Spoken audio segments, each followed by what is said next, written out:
first light of dawn drifted over Cedar Ridge like a soft blessing, the kind of gentle morning glow that made even cold streets feel a little less lonely. In the quiet alley behind the old brick library, a boy sat awake long before the sun had gathered its full strength. His name was Evan Turner, 10 years old in body, but carrying far more years in his heart than any child should. He had not slept at all that night. Instead, he held a small slip of paper that he had written with shaky hands the evening before. Maple Grove Adoption Services. Appointment at 10 in the morning. His fingers brushed the fading ink again and again as though touching the words could make them more real.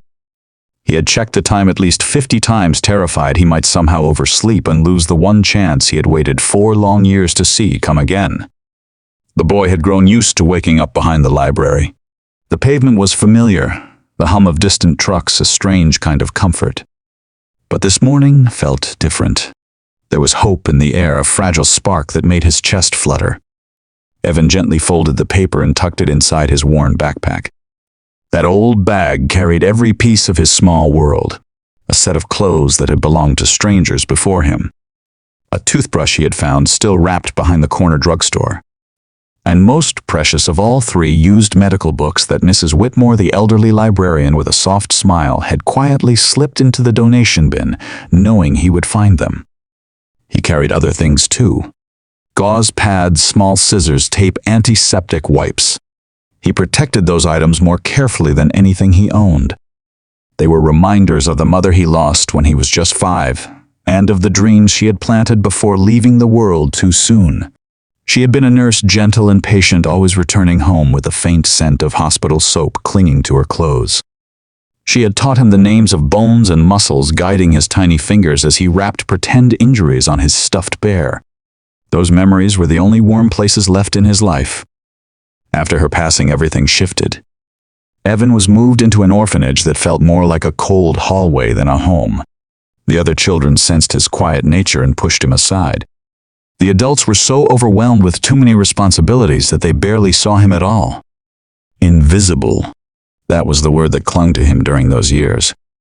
Invisible to the world, unseen even when he tried to speak. So at 6, driven by fear and longing and the ache of being forgotten, he left. Not out of anger, but out of the small hope that somewhere out there he might find a place where someone noticed if he was present or gone. He carried that hope through winters that bit through his thin coat and nights where hunger kept him trembling. Yet he always wandered back to the library, drawn by the memory of his mother and by the pages of books that taught him how to help others when he could not help himself. On this morning, he rose from the cold ground with determination. The sky was turning pale gold. If he hurried, he would make it across town with time to spare. He brushed dirt from his jeans, tried to smooth his untidy hair, and whispered to himself words he had rehearsed in the dark. He would not waste this chance. If they asked why he wanted a family, he would tell them the truth in his quiet voice. I want a place to belong. If they asked about his future, he would say what he had always believed deep inside. I want to become someone who helps others. He stepped out of the alley and onto the street. His heart thumped with both fear and excitement. The town was waking slowly, storefronts still closed, a few early birds gathering outside the bakery. As he walked past familiar corners and narrow side roads, he felt the weight of his dream growing heavier with every step. Cedar Ridge had never been a kind place to him, but today he imagined it cheering him on. The cracked sidewalks felt less harsh. The cold morning breeze felt almost encouraging. For the first time in years, Evan Turner believed that this day could change everything. Evan made his way along Cedar Ridge's quiet streets with careful steps, mindful of the time while trying to steady the flutter in his chest. The morning air carried a faint bite, nudging him to pull his thin jacket close. He whispered answers under his breath, practicing how he might greet the adults waiting at Maple Grove. Every word mattered. Every moment mattered. He believed that if he said things the right way, if he stood tall and tried his best, someone might finally see the goodness his mother once told him lived inside him. A few houses ahead, the gentle sound of laughter drifted into the street. High, bright, innocent. It was the kind of sound that used to make him pause in the shadows, wishing he could step into a life where someone called his name and cared whether he came home at night. Children played near a row of parked cars, tossing a ball back and forth beneath the growing light of morning. Evan watched them only for a moment before reminding himself he had no time to spare. The minutes were too precious to waste on longing. He passed them with quick strides, eyes fixed on the church clock tower that rose over the town center. He needed to reach the bus stop soon. He tightened the straps of his backpack and forced himself to think of the future he hoped waited for him. A home. A bed he did not fear losing. Meals that arrived without worry. People who spoke to him with kindness rather than suspicion. He had imagined these things so often that they felt almost real. Then the world shattered. A thunderous blast ripped through the air with no warning, sharp and violent enough to make Evan drop flat onto the pavement.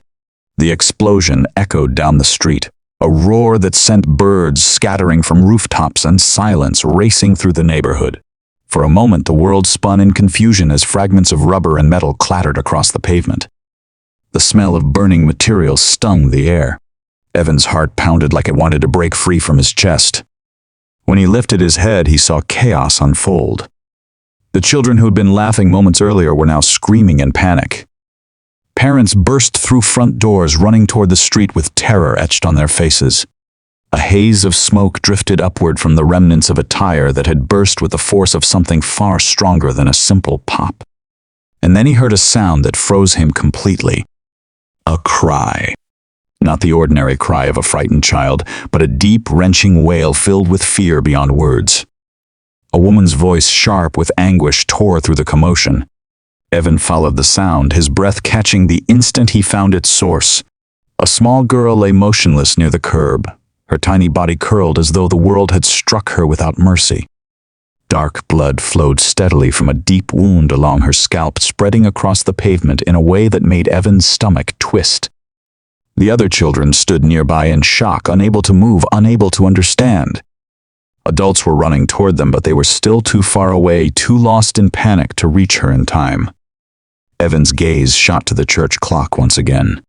The hands marched forward with cruel indifference. He had little more than an hour to cross town, clean himself, and be ready to speak with hope rather than desperation. This moment tested him in a way nothing else had. He could run toward his future or stay and risk losing everything he had dreamed of.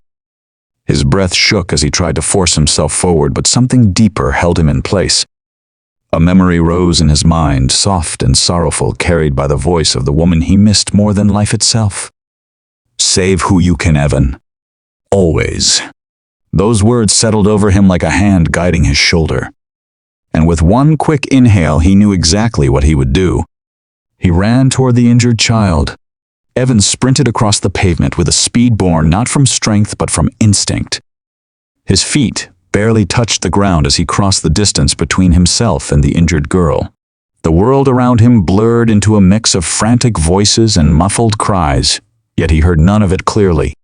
His focus narrowed to the small figure lying in a pool of deepening red. Her brown hair was matted against the pavement, her arms limp, her breaths faint and uneven. He dropped to his knees beside her, the cold concrete biting through his jeans. His hands trembled, though not from fear of the spreading blood or the chaos that surrounded him. They trembled because he understood what this moment meant. Every second he stayed was a second closer to losing the appointment that could change his life. Every second he left was a step toward abandoning a child who needed someone right now. The weight of that choice pressed at his chest with painful force.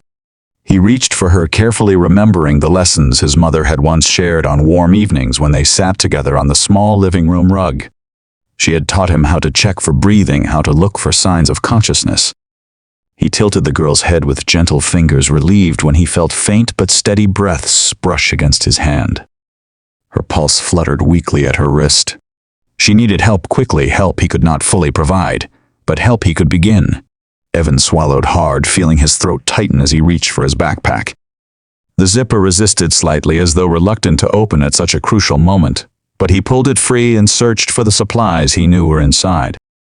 Gauze pads, antiseptic wipes, medical tape, tools collected through years of caution and habit, tools that made him feel close to the mother whose memory helped him survive each cold night.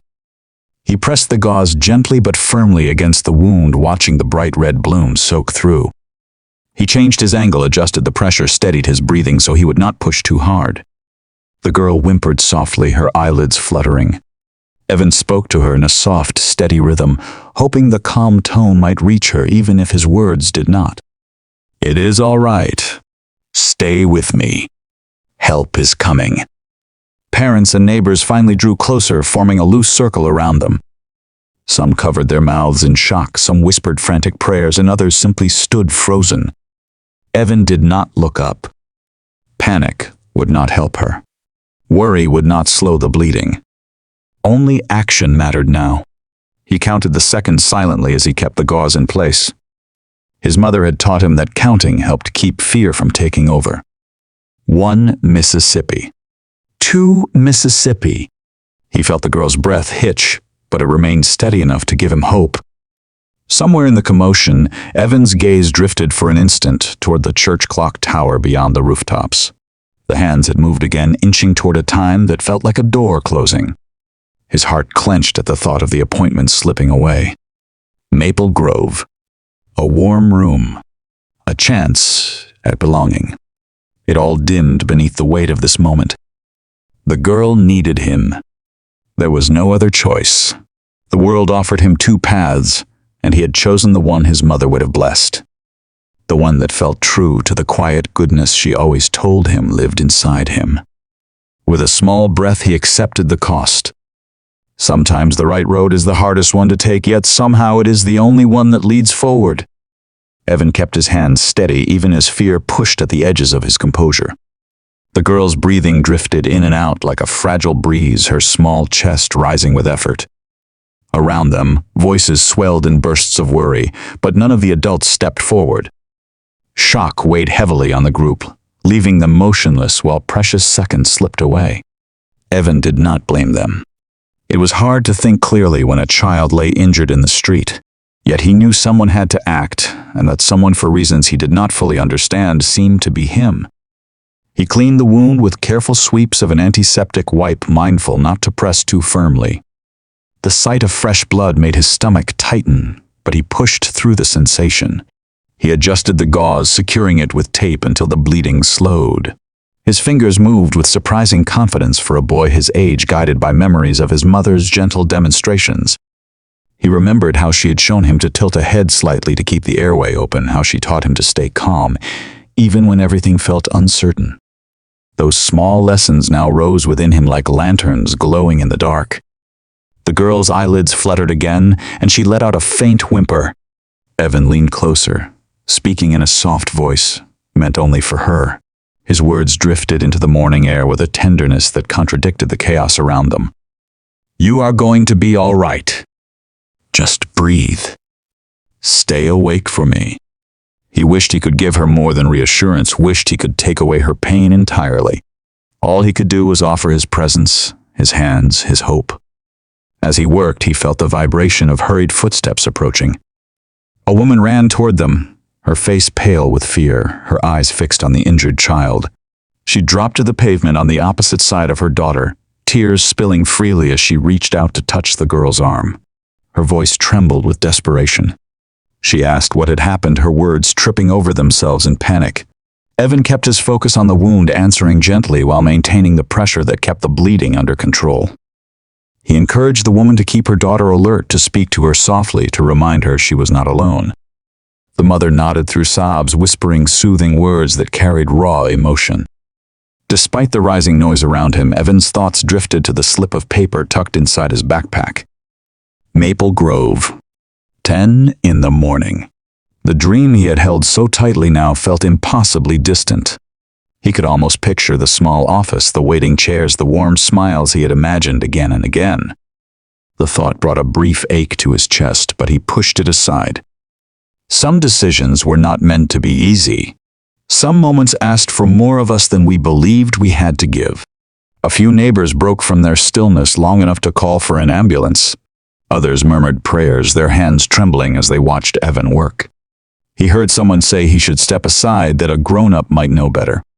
But no one moved forward, and no one reached out with the certainty he carried. Every action he took had intention, every movement measured and calm. A few faces softened as they watched the small boy who seemed far too young to be this brave. Time stretched in strange ways. Minutes felt like hours. The girl's breaths steadied a little, though her pulse remained weak. Evan kept his hands where they were, refusing to let fear crack through the calm he had built. He knew deep inside that leaving now would feel like abandoning the mother whose teachings guided him still. So he stayed. He stayed through the clock tower kept marching toward 10. He stayed though hope for his own future dimmed with each passing moment. He stayed because doing the right thing sometimes meant letting go of everything else. The street began to tremble before anyone understood why. A faint vibration at first, almost like distant thunder rolling across the hills beyond Cedar Ridge. Evan barely noticed it too, focused on keeping the injured girl's airway open, too intent on making sure the bandage stayed secure. But the murmurs of the gathered crowd grew louder, filled with unease. Heads turned. Eyes widened. Then the sound arrived in full. A powerful chorus of engines roared through the quiet neighborhood, their deep rumble echoing off the houses as a line of motorcycles surged toward the scene. They came fast, guided by a purpose that cut through the morning air with striking force. The chrome gleamed under the sunlight as the riders approached with precision, their jackets marked with bold symbols that carried a reputation known across town. The Steel Guardians. Evan did not look up. He did not even flinch when the engines drew nearer. He was busy checking the girl's pulse again, adjusting the angle of her head, making sure she stayed awake. The noise around him faded into the background. Everything inside him centered on her well-being. But the riders noticed him. Among them was Michael Hayes, a broad-shouldered man known for his steady leadership and calm strength.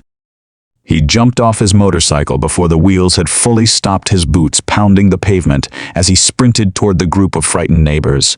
His face was tight with fear, his eyes searching with desperate intensity until they landed on the small figure lying on the ground, and on the child kneeling beside her.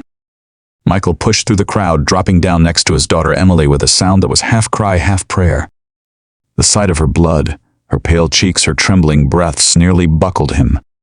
But then he saw the boy, thin, exhausted, clothes worn and dusty, hands small but steady as they held the bandage in place.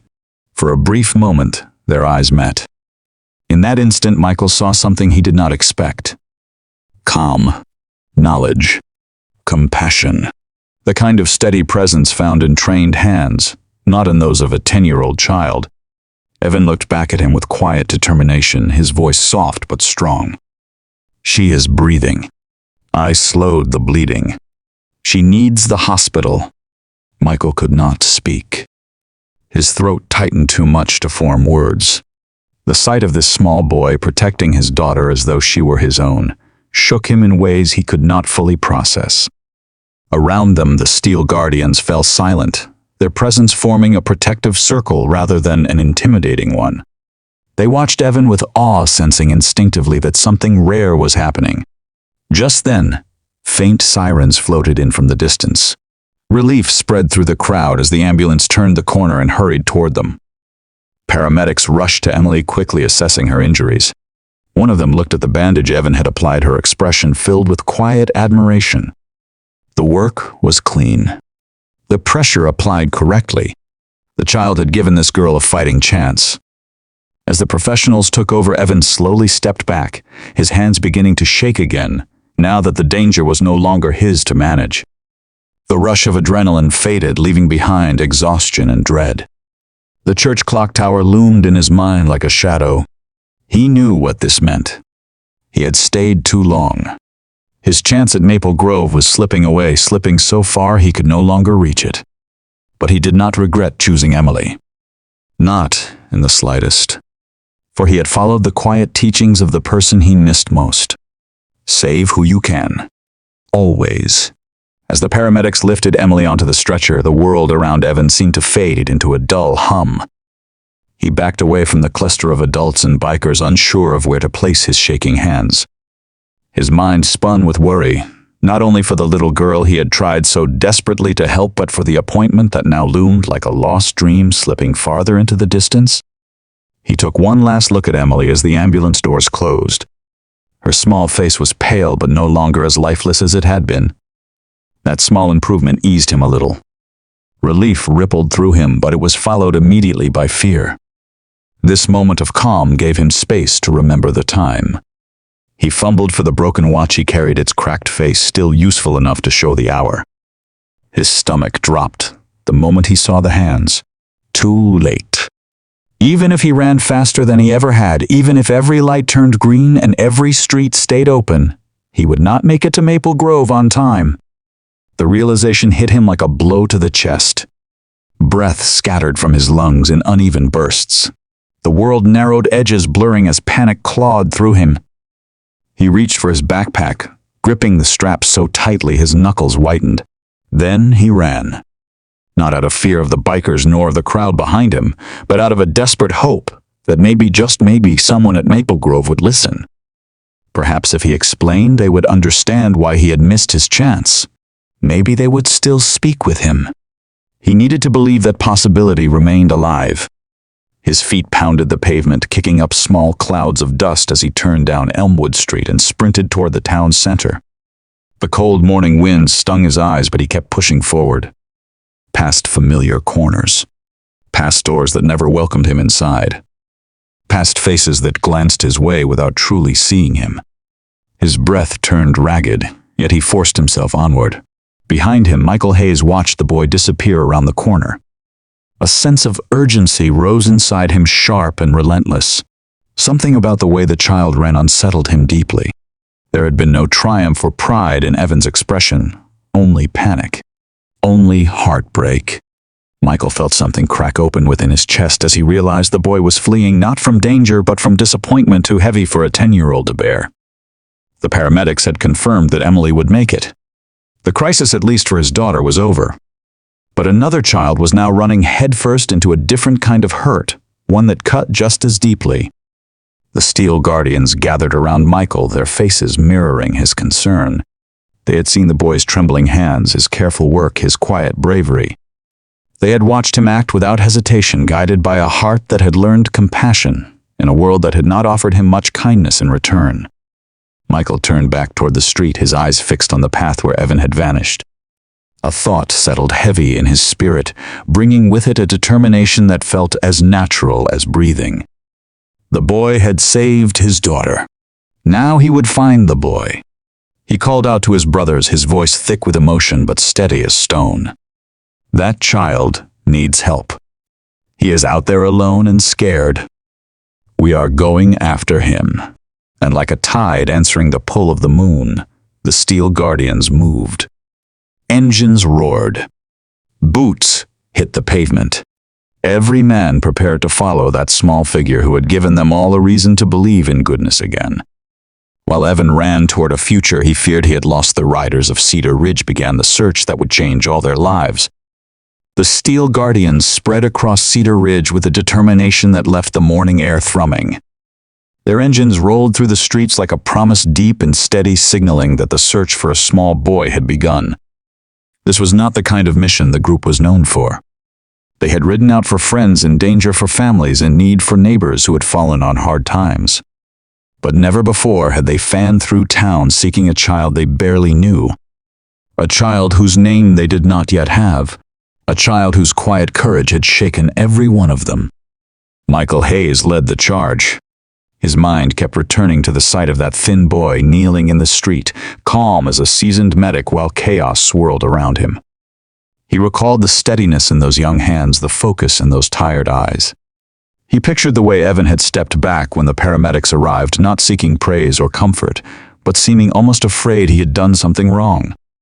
That expression kept replaying in Michael's thoughts, tightening his chest with concern. He motioned to his crew, sending them down different blocks.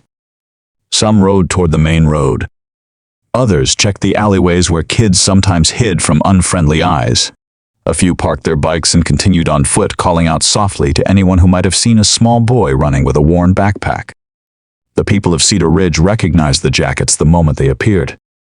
Normally, folks stepped back when the Steel Guardians passed by, intimidated by the deep engines and strong presence. But today was different. Today they saw urgency rather than toughness. Purpose rather than rebellion. The town watched with curiosity as one rider after another stopped to ask questions in gentle tones. Michael spoke with the bakery owner who had been sweeping the front steps when Evan ran by. The man described the boy moving like he was fleeing from the weight of the world. A teenager working at the gas station pointed down a side street, saying she saw a child with a backpack sprinting so fast he nearly tripped. A pair of delivery workers recalled a small figure pushing himself onward despite exhaustion heavy in his steps. Each detail tugged at Michael's heart, pulling him deeper into the truth he had sensed the moment he saw those trembling hands. That boy was not running out of guilt or fear. He was running because he believed he had nothing left. Ryan Blake, the youngest member of the Steel Guardians, brought his motorcycle alongside Michael's. His voice carried the sincerity of someone who knew firsthand what it meant to grow up without a steady home. "I think he is heading somewhere important. He does not look like a kid who runs without a purpose." Michael nodded slowly. A thought entered his mind, soft at first, but growing stronger the more he considered it. The boy had been checking the time again and again. There had been a sense of urgency in his every movement before Michael even reached the scene. Perhaps he was trying to get somewhere crucial.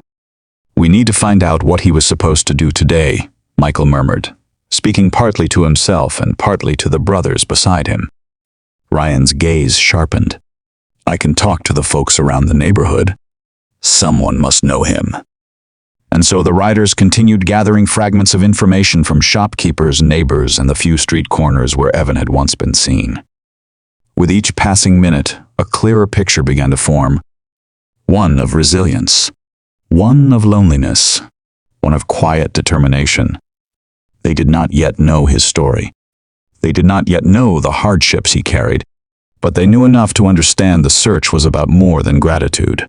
It was about finding a child who deserved better than the cold pavement he had slept on for far too long. Piece by piece, the morning began to reveal the truth about the small boy the Steel Guardians were searching for. As the riders continued asking questions, a clearer picture emerged, not from a single voice, but from many scattered across Cedar Ridge.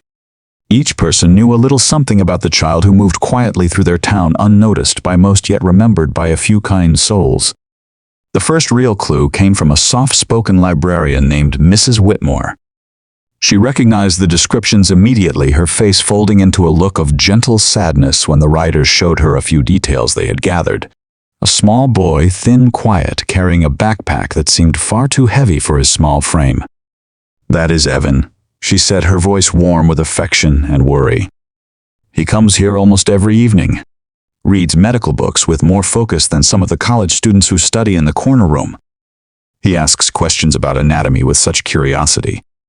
Always so polite, even when he looks tired enough to fall asleep on the pages." Her hands trembled slightly as she continued a sign of the concern she carried.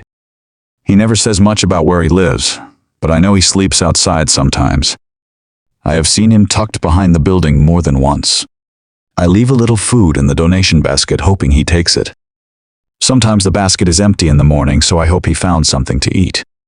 The riders exchanged glances filled with sorrow and disbelief. This quiet child who had shown such bravery that morning had been living only a few steps from safety, yet completely alone. From there, the clues came faster.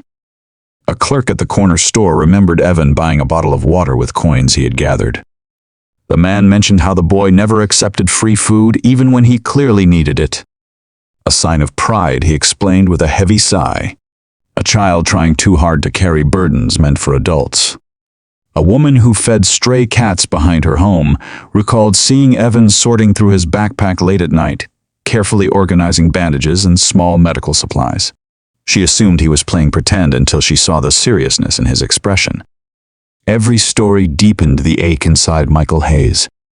He listened to each detail with growing understanding, realizing that this child had been surviving alone, without complaint, without asking for anything more than the chance to learn.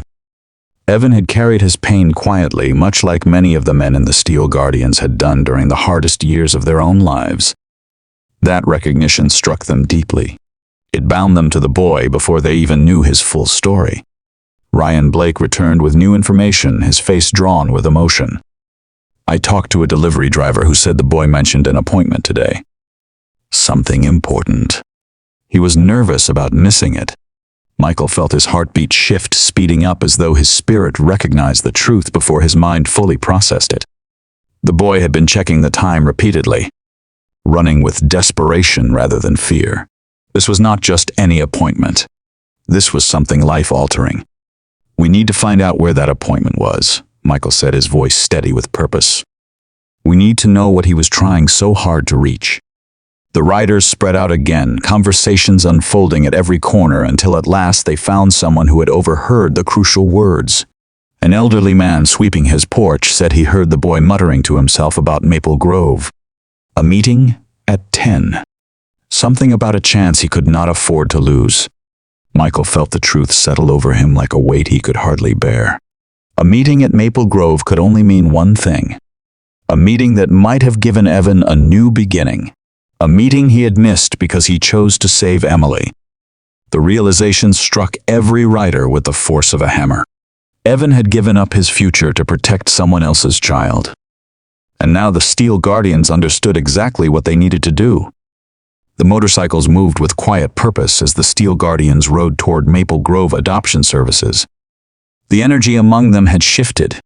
What began as a frantic search for a child who had disappeared after saving Emily now carried a deeper resolve. They understood the weight of what Evan had sacrificed. A chance at belonging had slipped from his fingers while he knelt on the pavement, giving another child the breath she needed to stay alive. Michael Hayes led the group, his hands tight around the handlebars as he imagined the small boy running with hope dissolving in each step. He pictured the backpack bouncing against Evan's thin shoulders, the tear streaks drying on his cheeks, the soft apology he might have whispered to the mother he still missed. That thought pricked at Michael's heart in a way he could not ignore. Maple Grove sat at the corner of a quiet street lined with maple trees losing their last leaves. The building, modest and welcoming, was meant to be a place of new beginnings. But as the riders approached, the sight that greeted them told a very different story. There on the curb alone in the shadow of the maple branches sat Evan Turner. His small frame hunched forward, his elbows resting on his knees, the weight of heartbreak pressing him down. His backpack lay at his side half open, its contents still showing a corner of medical gauze, as if the world needed reminding of the choice he had made. His clothes were dusty from running, his hair ruffled by the morning wind, but it was his expression that struck Michael the hardest. The boy was not crying anymore. He was empty. His eyes stared at the ground as though he no longer believed there was a place for him to look upward. Every ounce of hope he had carried since dawn seemed to have drained away, leaving only the faint outline of a child used to disappointment. As the motorcycles rolled to a stop, Evan did not lift his head. The engines quieted one by one until the street became still except for the whisper of wind through the branches above. Michael approached slowly, each step chosen with care, as though he were nearing a wounded creature that might flee if startled. The other riders formed a loose half-circle around them, not to trap Evan but to shelter him from the world that had let him down too many times. For a long moment, Michael simply stood before him, taking in the sorrow that clung to the boy like a shadow. Then gently he knelt so they were eye level. Only then did Evan look up. His eyes were hollow, carrying more years of sadness than a 10-year-old should ever hold. His voice, when it came, trembled with defeat so deep it made Michael's throat tighten. "I tried." The words slipped out in a whisper barely louder than the wind. Evan swallowed hard and continued, his voice fraying around the edges. "I ran as fast as I could. I thought maybe they would still see me. But they said I was too late. They said I missed my chance." His hands tightened into small fists, resting on his knees as he choked out another fragile sentence. "I wanted a family. I really did. I wanted a place to stay. I wanted to be good enough." The simplicity of those words broke something inside every man standing nearby. Michael felt an ache surge through his chest as he reached out slow and steady, placing a warm hand on the boy's shoulder. The gesture was light, asking permission rather than taking it. Evan did not pull away. He only watched Michael with eyes that still held a faint spark of confusion. In that moment, the leader of the Steel Guardians found the words the child needed most. You did not lose anything, son. If anything, today you showed the world exactly who you are. Someone who puts others first. Someone who refuses to walk past a person in pain. That tells me more about your heart than any appointment ever could. Evan blinked, unsure how to respond. The wind stirred the leaves around them, carrying quiet warmth through the morning light. Michael continued, his voice steady with conviction. You did not miss your chance, Evan. You saved a life, and because of that, another door has opened for you. Behind him, the Guardian stood in complete silence, waiting for the words that would change the direction of every life present. For the first time since the explosion, hope flickered in Evan's eyes. The quiet street outside Maple Grove held a kind of sacred stillness as Michael Hayes kept his hand on Evan's shoulder. The boy's breathing steadied through the sorrow in his eyes had not yet lifted. The other riders watched with a respect that softened their usually rugged expressions. This moment felt larger than any of them had expected when the morning began. It felt like a turning point, a fragile crossing between what had been and what could be. Michael drew in a slow breath before speaking again, aware that every word he offered needed to land gently. He wanted no part of adding weight to a heart already worn thin. You saved my daughter today, Evan. If you had not stopped, Emily might not be with us now. The doctors said the same thing. You gave her the time she needed. You gave me the chance to hold my little girl again. Evan lowered his gaze, his fingers tightening on the straps of his backpack. I did what my mom would have wanted. She always said to help people. Michael's voice warmed as he nodded. And you did that. You did it with courage most grown men would struggle to find. But what you do not seem to understand is this. Saving Emily does not leave you with nothing. The boy blinked, puzzled. For so long he had learned to expect loss. Good moments often slipped away before he could grasp them fully. He braced himself for disappointment without realizing he was doing it. Michael continued, his tone filled with steady conviction. You did not lose your chance at a family today. You found one. A hush swept over the riders. Evan stared at him with wide, unsure eyes.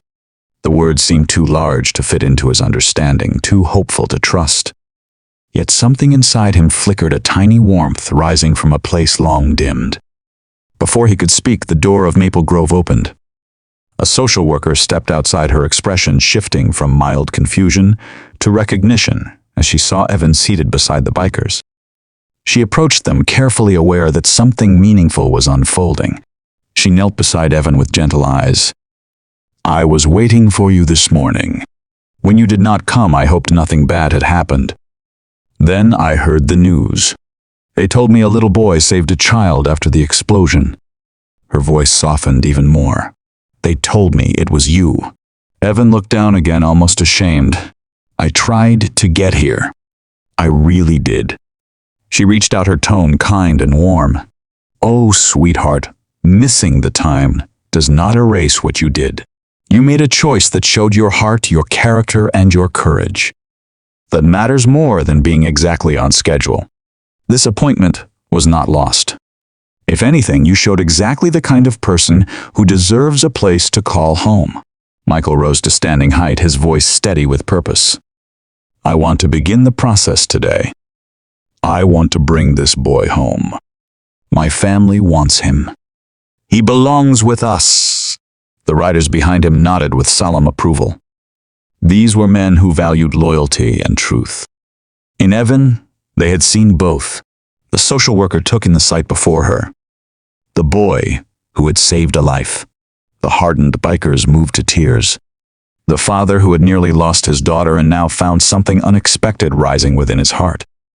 She stood slowly and answered with a smile touched by emotion. Then let us start the paperwork.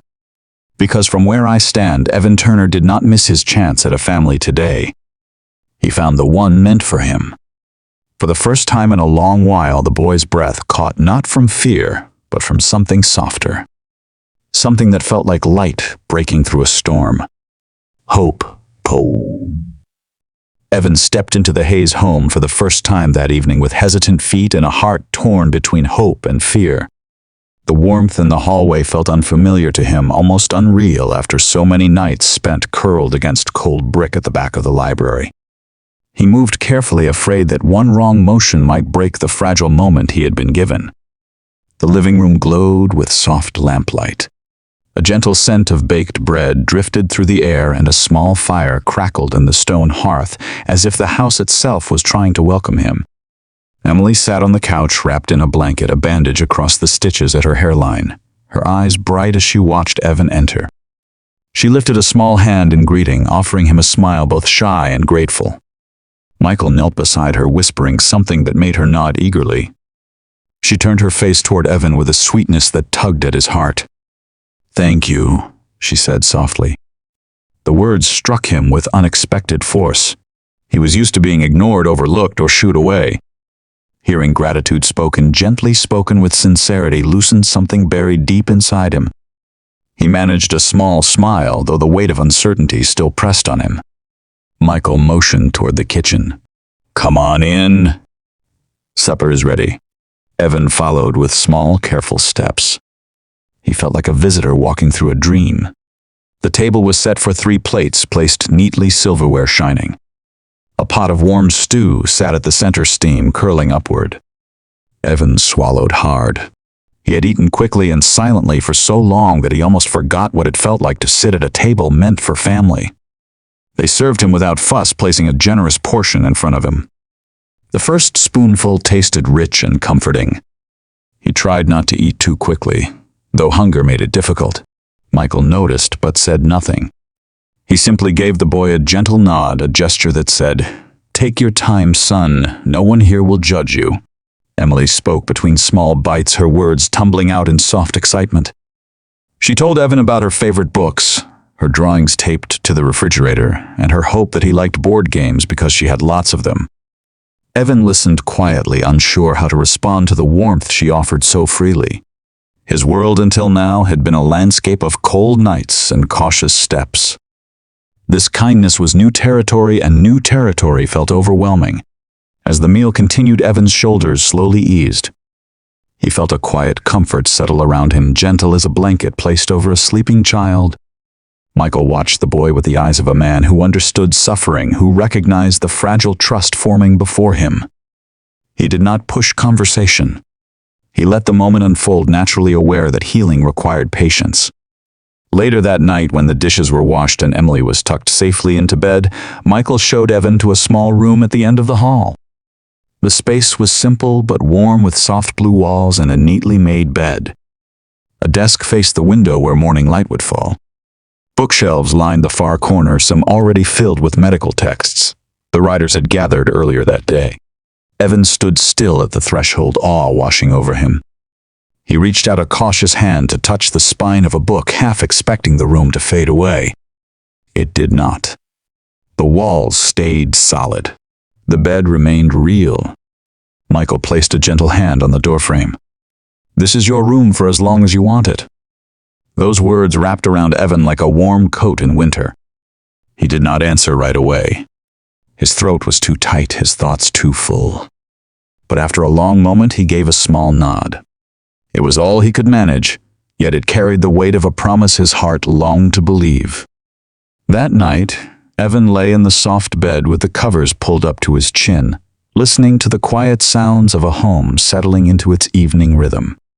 For the first time in years, he did not sleep on concrete or cardboard. For the first time in years, he felt safe enough to let his eyes close without fear. And though the shadows of his past still lingered, a gentle truth began to settle in his heart. Perhaps he truly belonged somewhere. The days that followed brought a gentle shift in Cedar Ridge, as though the town itself sensed that something extraordinary was unfolding.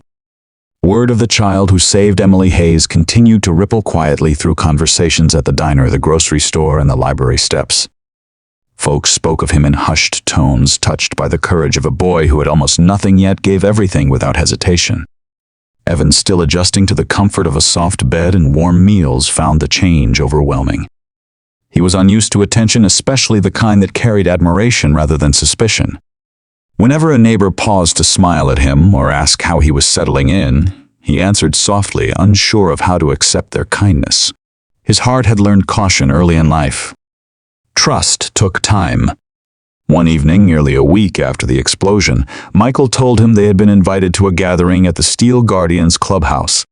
Evan frowned slightly, unsure why people there would want to see him.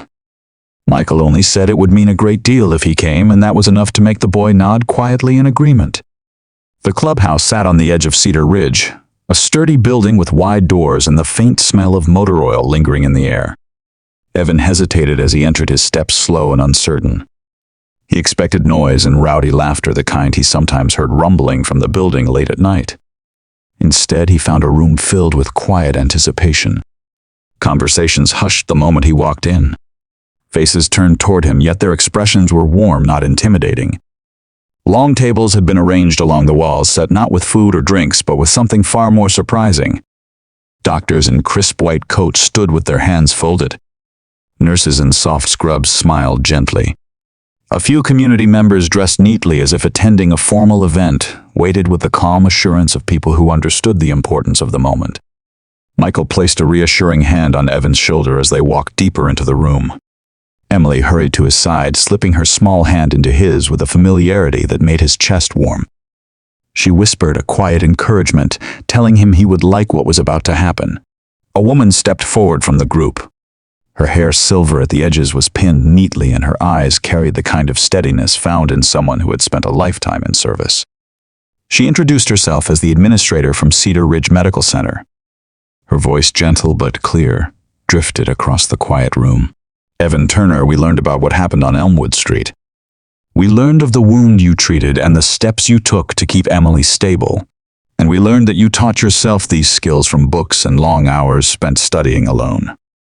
That shows remarkable dedication. More than that, it shows a heart that chooses compassion even when the cost is high." Evan looked down at his shoes, uncertain of how to stand in so much attention. His hands fidgeted with the frayed hem of his shirt, but he did not run.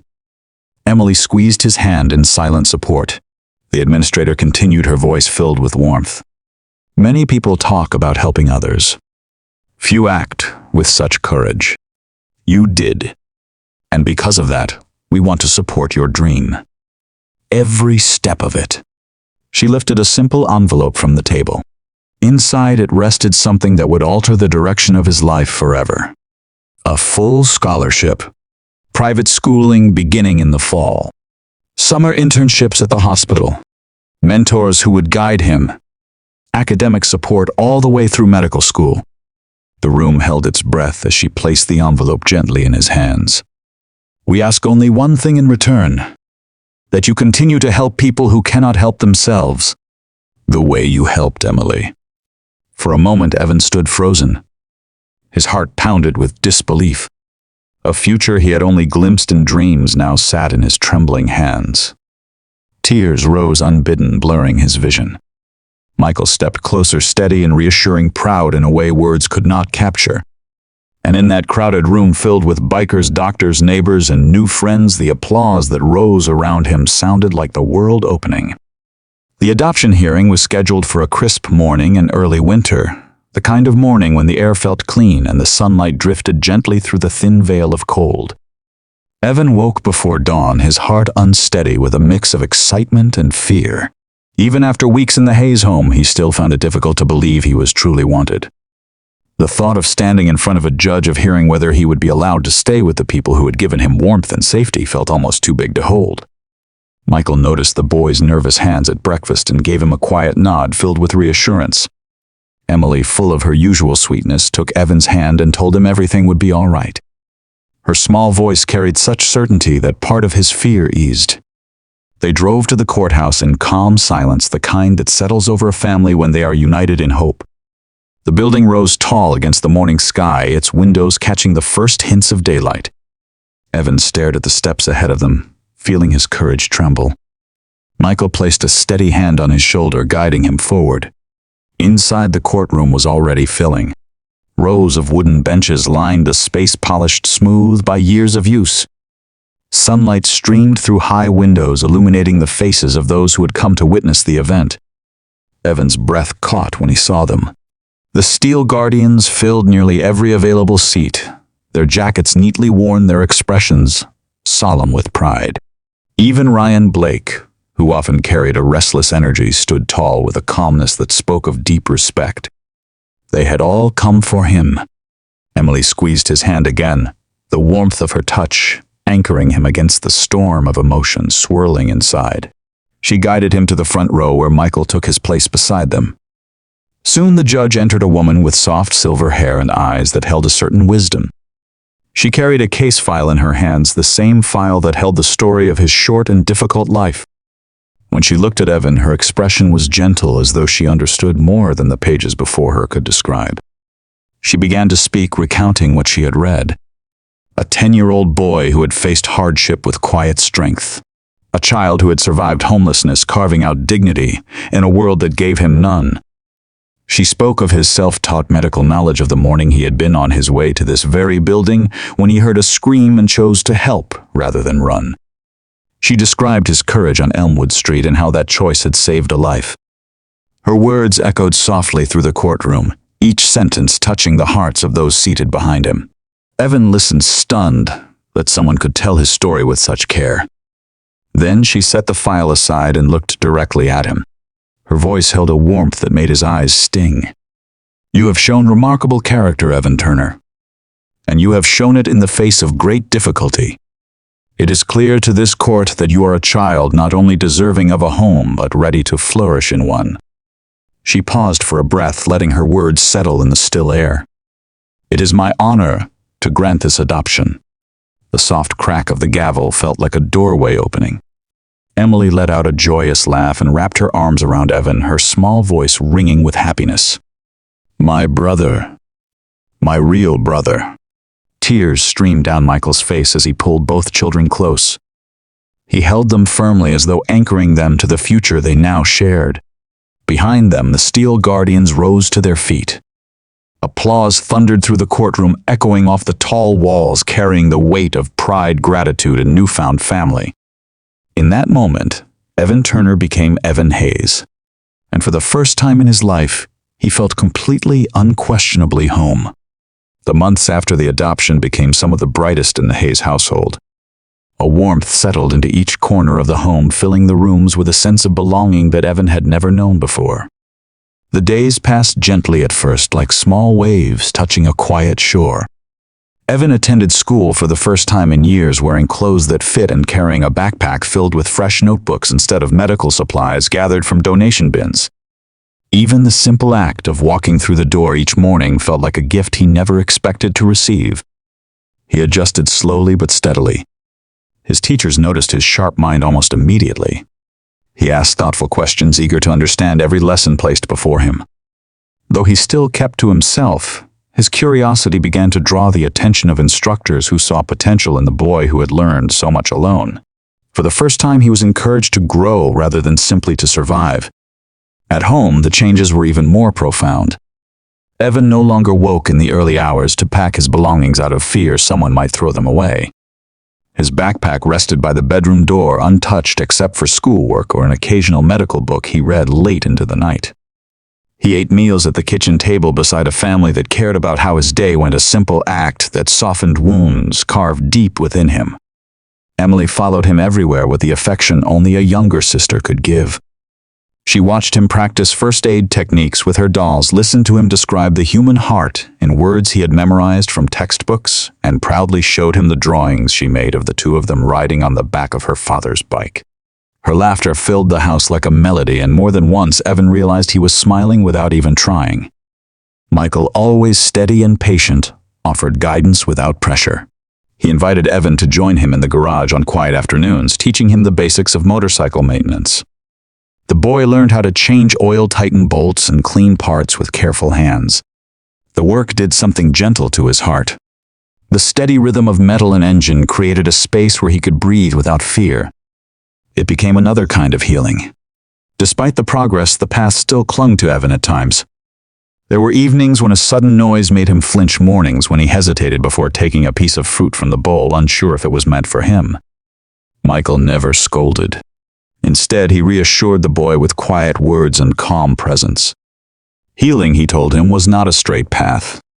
It was a journey walked one small step at a time. Then came a moment that marked a turn in all their lives.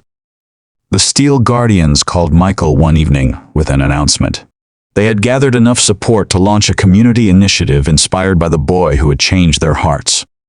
They wanted to meet to share their plans, and they insisted that Evan attend. He hesitated at first, unsure of why such a group would want him present for anything beyond a simple thank you.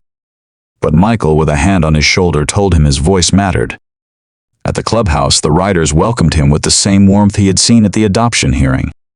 But this time there was something more. A sense of purpose. A spark of transformation. They spoke of children who lived the way he once had, wandering through shadows with no guidance and little hope.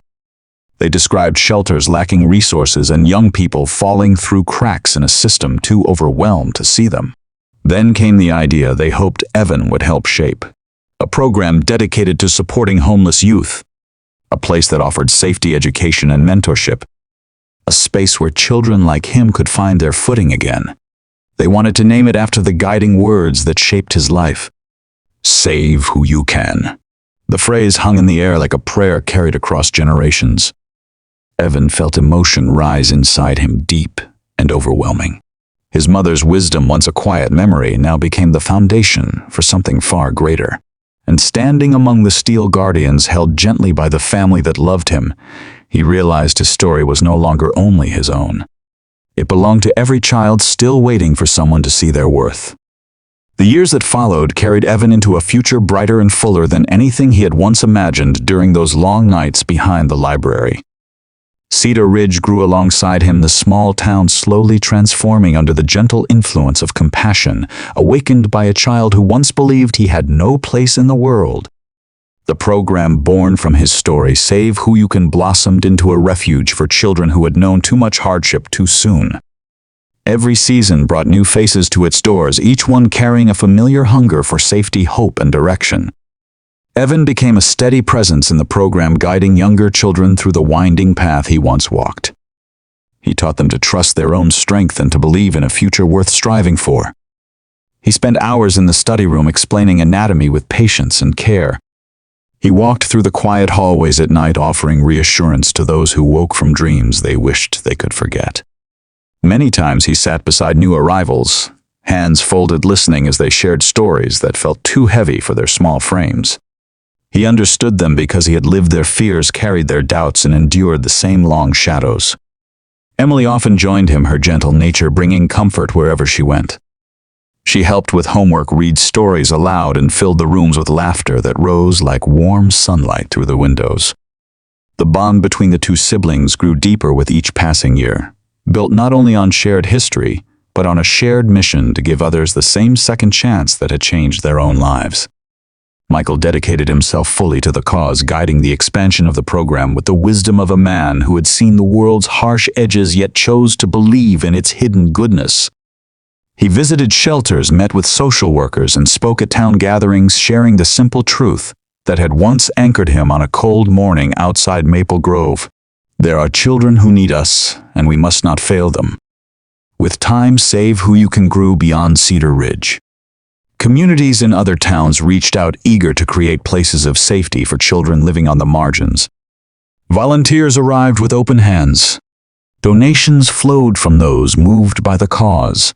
A network of shelters and educational programs formed across the region, all united by the same promise. Help everyone you can reach. On the anniversary of the explosion that changed everything, Evan and Emily walked together down Elmwood Street. The air carried the gentle calm of early autumn. Trees swayed softly, scattering golden leaves across the pavement. At the corner where Emily had fallen years before, a small garden continued to bloom. Neighbors tended it regularly, placing fresh flowers and trimming the plants, as if caring for a quiet memorial to courage and compassion. Evan knelt beside the blossoms, touching a white lily with a tenderness that stirred old memories. He felt the past rise around him, not with sorrow, but with gratitude. Emily knelt beside him, leaning gently against his shoulder. After a moment, she whispered, "You saved my life, but you saved so many others too." He bowed his head, humbled by her words. "I only did what I could," he said softly. "Mama taught me to help when help was needed." Emily smiled, her voice filled with pride. And you built a whole world out of those words. The familiar deep rumble of motorcycles approached, and soon the steel guardians formed a gentle circle around the siblings.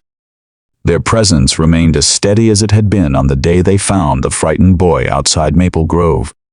Over the years, they had become mentors, protectors, and family to every child who passed through the doors of Sauve Who You Can. Michael stepped forward, placing a strong hand on Evan's shoulder. Son, your mother would be proud of the man you became. You took her lesson and turned it into something lasting. You changed the future for children who needed someone to believe in them. You changed us too. Evan lifted his gaze to meet his father's eyes. The warmth he saw there strengthened him in a way no word ever could. He stood as the wind brushed softly across the garden, carrying with it the gentle whisper of a blessing he could almost feel. He breathed deeply, understanding at last the meaning of his mother's words. Save who you can did not mean he had to rescue an entire world. It meant helping one life at a time with steady hands and a willing heart. It meant choosing to be present when someone needed him most.